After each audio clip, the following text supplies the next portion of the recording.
শুরু শুরু করার ক্রিয়া ক্রিয়া শুরু করার ক্রিয়া আফআলু শুরু ক্রিয়া শুরু করার ক্রিয়া আফআলু শুরু ক্রিয়া শুরু করার ক্রিয়া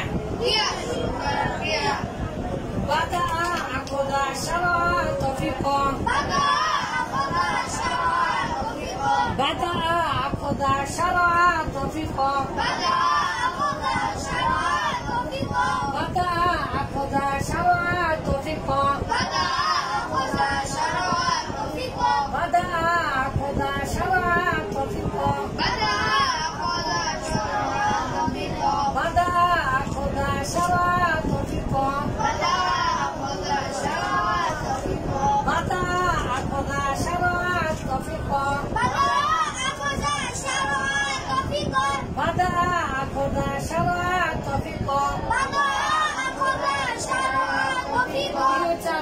আপনি করছেন না কেন?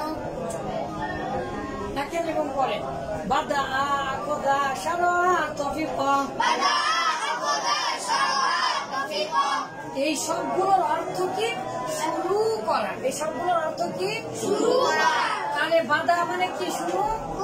বাদা মানে শুরু করা। শুরু বাদা মানে শুরু, বাদা শুরু করা। আখদা মানে শুরু শুরু শুরু, সারা মানে শুরু শুরু, তফিকা মানে শুরু। আচ্ছা, শুরু করা। এখন আমার প্রশ্ন হচ্ছে, আমরা গল্পের মধ্যে পেয়েছি আমি যখন ছোটবেলায় ছিলাম তখন একটা গল্প করেছিলাম, বাদাআত তাবকি সালমা, বাদাআত সালমা তাবকি, একটা গল্প করেছিলাম। এই যে সালমা কাঁদতে শুরু করে দিল, তো তখন তাবকি মানে কাঁদা আমি পেয়েছিলাম, কিন্তু বাদাআত মানে শুরু করলো। তাহলে বাদা শুরু করলো, কাঁদতে শুরু করলো। তাহলে এটা ফেলে মাঝি আর এটা ফেলে মুদারি। কিভাবে হয় মাথায় ঢোকে নিয়ে কখনো। জাল কারবা কারেন্ট চলে গেছে নাকি? আচ্ছা, তাহলে বলেন তো, বাদা ফেলে মাঝি আর ফেলে মুদারি, মাঝিটা যখন মুদারের আগে আসে, কিন্তু কি বাদা আখদা শারা তফিকা। ওই যে সাহাবীরা ঘিরে ধরতে শুরু করলেন, প্রশংসা করতে শুরু করলেন, আমরা হাদিসের মধ্যে পেলাম না? ঠিক। তারপরে গল্পের মধ্যে কি পেলাম? তো গল্পের মধ্যে আমরা কি পেয়েছিলাম? ওই দেখি, আখদা রাসূলুল্লাহ সাল্লাল্লাহু আলাইহি ওয়াসাল্লাম আসহাবু ইয়াতাফাক্কাদুনা, শুহাদা জড়ো করতে শুরু করলেন, সাহাবীরা সবাইকে করতে শুরু করলেন, দোয়া করতে শুরু করলেন। তাহলে দোয়া করতে শুরু করা, যে কোনো জিনিস শুরু করতেন, করছি, তাহলে সব কালেতেই তো শুরু হবে, ঠিক আছে? তাহলে এটাকে বলা হয় আফআলু শুরু। কয়েকটা ভাগ আছে, কয়েকটা ক্রিয়া আছে। শুরু মানে এই যে বাংলাতে শুরু এসেছে, ঠিক আছে? এই শুরু মানেই হচ্ছে এই আরবি থেকে, শুরু থেকে এসেছে। বাংলাতে শুরু করা কোথা থেকে এসেছে? আরবি থেকে এসেছে। তো এই শুরু ফেলগুলো হচ্ছে বাদা, আখদা, শারা, তফিকা। এগুলো ফেলে মুদারের সাথে আসলে এই শুরু করা হতো। যেমন বাদা আল মুআল্লিমু, তাহলে যদি এভাবে অর্থ করি আমি, শিক্ষক শুরু করলেন, ইয়াশরাহু, ব্যাখ্যা বিশ্লেষণ করলেন। শিক্ষক বিশ্লেষণ করতে কি করলেন? শুরু করলেন। তাহলে শারা মানেও শুরু করা। তাহলে শারা আল মুআল্লিমু ইয়াশরাহু, তফিকা আল মুআল্লিমু ইয়াশরাহু, আখযা আল মুআল্লিমু ইয়াশরাহু। তাহলে এই সবগুলোর অর্থ এভাবে আমরা দেওয়া যাবে। আরো কয়েকটা ভাগ আছে, আমরা ছোট মানুষ তো বুঝবো না। তাহলে ইংলিশে এটা, তাহলে টিচার শুরু করলেন, তাহলে টিচার কি করলেন? শুরু করলেন। টিচার তাহলে টিচার স্টার্ট কি হবে? স্টার্ট মানে কি? করলেন। আমি যদি বলি তাহলে অতীত কাল বোঝাচ্ছে, তাহলে স্টার্টেড, টিচার স্টার্টেড। আর আমরা জানি স্টার্ট এমন একটা ভাব, এর পরে যদি ভাব আসে, এর পরে যদি কি আসে, তাহলে অবশ্যই জি যুক্ত করতেই হবে। তাহলে ইয়াশরাহু মানে হচ্ছে ব্যাখ্যা করা, এক্সপ্লেইন মানে ব্যাখ্যা করা, তাই না? তাহলে টিচার স্টার্টেড এক্সপ্লেইন,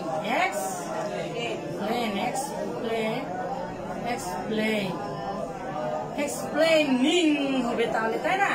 আচ্ছা, টিচার স্টার্টেড, আমি যদি এখন বলি স্পিক, কথা বলতে শুরু করলে, তাহলে স্পিকিং, কারণ স্টার্টের পরে ভার্ব আসলে কি হবে? আইএনজি যুক্ত করতে হবে। আমি যদি বলি তাহলে এই মুহূর্তে যদি বলি স্টার্ট গোয়িং, আচ্ছা স্টার্ট রিডিং, এই যে স্টার্ট, তাহলে তাহলে আমি কি শুধু রিড দিব? স্টার্টের পরে ইংলিশ ভাষাতে অবশ্যই স্টার্টের পরে কি হবে? ভার্ব আসলে আইএনজি যুক্ত করতে হবে। তাহলে স্টার্ট রিডিং, ঠিক এরকম। এখন দেখেন, আমি এই বিষয়ে কথা বলতে শুরু করছি বর্তমান কালে। কোন কালে? বাদা ইয়াবদাউ, বাদা, কথা বলেন আমার আব্বা জানেরা, বাদা এই ব্ল্যাকবোর্ড গুলো ব্যাখ্যা করে লাগানো আছে, এই জন্য লেখাগুলো ব্যাখ্যা হয়ে যায়। আমার একজন ভাই বলেছেন আমাকে গালি দিয়ে যে সালাফি বদমাইশ, অনেক খারাপ অর্থে গালি দিয়ে বলেছে লেখাগুলো এত খারাপ কেন, লিখতে পারে না। এগুলো লেখাগুলো দেখেছেন কোনদিন? আসলে আল্লাহ তাকে ক্ষমা করুন। আমি সালাফি মানে কি? যারা হানাফি, যারা আলুল হাদিস, যারা মালিকি শাফি, তারা সালাফি না? সালাফ মানে তো পূর্বসূরি। এই যে একটা আরবি শিখতে এরকম মনোমানন, narrow minded, he didn't know how to multitask, ঠিক আছে? সে ন্যারো মাইন্ডেড, সংকীর্ণ মনা। এই সকল লোকদের অবস্থা খুবই ভয়াবহ। এদের জন্য জ্ঞান আজ প্রকোষ্ঠে বৃদ্ধি পেয়ে পাচ্ছে না, একেবারে বন্দী হয়ে পড়েছে। শিখেন গোটা বাংলাদেশের মানুষ, গোটা সবাই শিখেন। আলুল হাদিস বলে আপনি সালাফি বলে গালি দিচ্ছেন, সামান্য একটা জ্ঞান শিখতে এসে বদমাইশ। সে জানেই না এগুলো, চ্যালেঞ্জ থাকলো। ওই ভাই, যে ভাই গালি দিয়েছে, সেই ভাই জানেন না, আপনি এগুলো আপনি জানেন না, তাই এত আপনার মন সংকীর্ণ। ঠিক আছে আব্বা জানেন, আপনারা বলেন। তাহলে বাদা ইয়াবদাউ, তাহলে ইয়াবদাউ মানে সে শুরু করে, তাহলে আবদাউ মানে আমি শুরু করি বর্তমান কাল। তাহলে আবদাউ আতাকাল্লামু, আমি কথা বলতে শুরু করি। তাহলে আই অ্যাম স্টার্টিং, আমি শুরু করেছি, আমি শুরু করছি কি? স্পিকিং কেন দিলাম? কি বলতে পারবেন বাবা?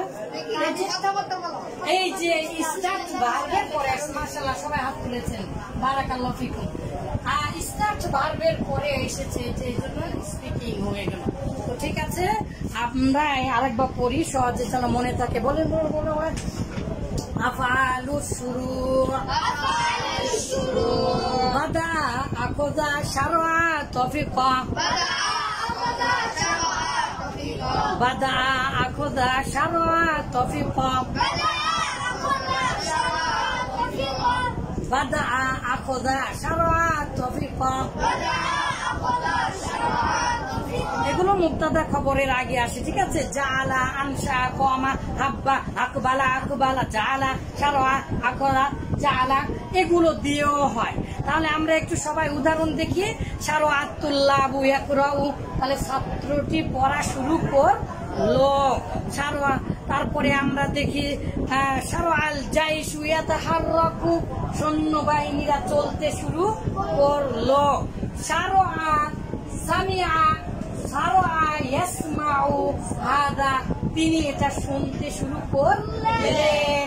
মাশাআল্লাহ, শারাআতিল ফাতাতু তুযাকিরু, তাহলে যুবতীরা পরস্পর এটা পড়তে শুরু করলেন। আশরাতিত তালিবাতু তুযাকিরু, ছাত্রীরা সবাই মিলে পড়তে শুরু করলো। তাহলে আমরা আবার দেখি আখদা দিয়ে, যেমন আখদা দিয়ে আমরা পেলাম আখদা তিলমিযু ইয়াকতুবু, ছাত্রটি লিখতে শুরু করলো, তাই না? আখদা তিফলু ইয়াবকি, শিশুটি কাঁদতে শুরু করলো। দ্য চাইল্ড স্টার্টেড ক্রাইং, ঠিক আছে? The started drawing it, the student start writing. এরকম ভাবে অসংখ্য উদাহরণ এবং দিয়ে আছে। আপনাদেরকে ইনশাল্লাহ যদি বেঁচে থাকেন আমার বইগুলো আপনারা নেবেন ইনশাল্লাহ। তাহলে ইনশাল্লাহ এগুলো এই যে বিস্তারিত এগুলো পেয়ে যাবেন। তাহলে আমরা একবার শেষ করে দেই, মুখস্থ করে ফেলি। বাদা আখদা শারআ তফিক, শুরু করে কিভাবে সেই ভাবে অভিনয় করেন। বাদা আখদা শারআ তফিক, বাদা আখদা শারআ তফিক, ক্রিয়া শুরু করার ক্রিয়া, ক্রিয়া শুরু করার ক্রিয়া।